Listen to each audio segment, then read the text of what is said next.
Fellow fiddlers, I hope you're well.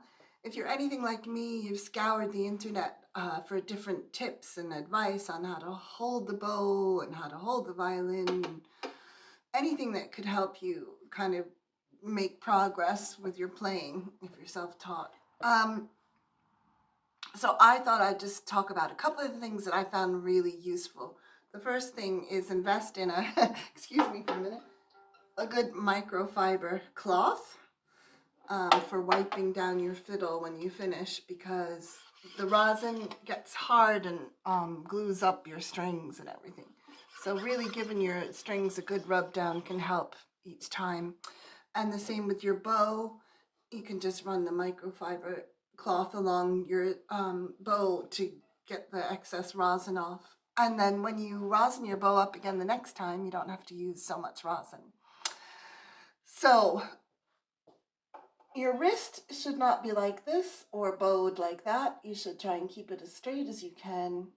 And playing in a mirror really helps with that. Also, you hold your violin kind of from the base of your index finger and this part of your thumb, so it doesn't go right down in here. You hold it kind of here so that your fingers can arch over the strings and give you easy movement. Your bow hand, now it took me ages, and I think I'm finally comfortable holding the bow, but it took me ages to find a way of holding the bow that seemed to work for me. I think the most important thing is that your hand is relaxed, even though it seems so weird, because if you look at my hand, my wrist is kind of arched up, my pinky is laying on the top of the bow, but that's what gives you stability when you're playing. Your index finger is responsible for either putting more pressure on your strings so that you can play louder, or, taking pressure off. So, and then the other thing is, you don't kind of play with your whole arm. I mean, you do and you don't. It's a combination between your wrist movements and your arm.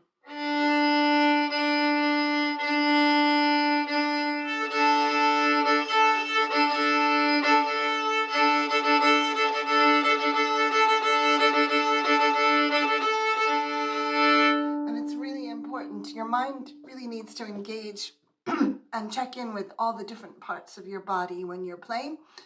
So if you have tension in your wrist or hand, it'll go into your playing. And if you're squeezing the violin when you're playing, you're going to have pains through your arm and through your hand. So, mental engagement with these things is really important to check in. And of course, one of the most important things is keeping your bow straight across the strings and not playing over the fingerboard, and you don't play right on top of the bridge. You want to keep your bow as central as you can, where you get the best resonance. And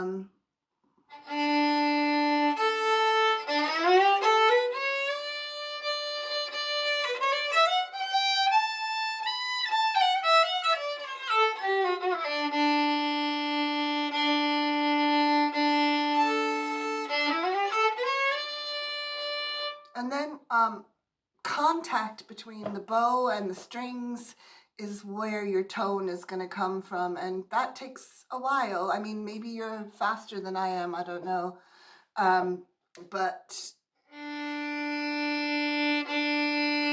don't know if you've ever played a Tibetan bowl where you use a wooden stick to get the sound, or even like if you've ever done your finger on a glass where you get that sound, you wet your finger and you go around the edge of the glass and you make it sing. That's the kind of contact that you need to have on your strings with your bow. And that's why working on one or two strings will give you more success in getting your tone and that contact together.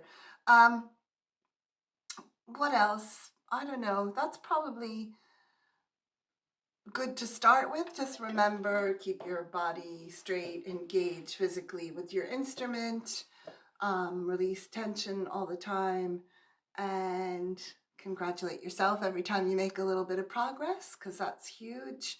Some days I feel like I can't play at all, and then the next day it's like everything has gone into my mind. So sometimes when you have a practice session, you might play for hours and feel like you're getting worse. I certainly have done that lots of times, but actually the next day you'll realize that it went into your body and it went into your mind. So keep playing, and thanks for stopping by.